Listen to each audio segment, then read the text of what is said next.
Thank you. President Obama faces a far different economy than the one he inherited 4 years ago. Although unemployment remains high, budget expert Stan Collender says the economy is gaining momentum. The housing market is different, the financial market, stock market is double what it was when he took office, basically. While the risk of economic collapse is no longer the issue, analysts say the threat of a fiscal breakdown is.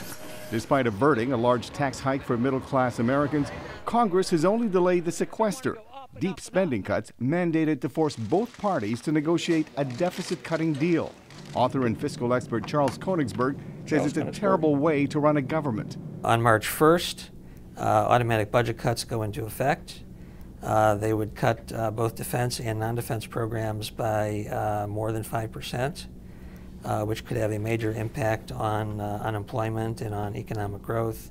With no deal in sight, the president wants Congress to extend the deadline again. If they can't get a bigger package done by the time the sequester is scheduled to go into effect, then I believe that they should at least pass a smaller package of spending cuts and tax reforms that would delay the economically damaging effects of the sequester. The Congressional Budget Office says the automatic spending cuts would reduce the annual deficit, but they would also cut economic growth in half and cost about 1.5 million jobs. House Speaker John Boehner, a Republican, expressed frustration over the stalemate. At some point, Washington has to deal with its spending problem. Now, I've watched them kick this can down the road for 22 years that I've been here. I've had enough of it. It's time to act. With U.S. debt exceeding $16 trillion, both parties agree spending cuts are necessary. But economists say the cuts must be gradual. The economy shrank in the fourth quarter for the first time in 3 years.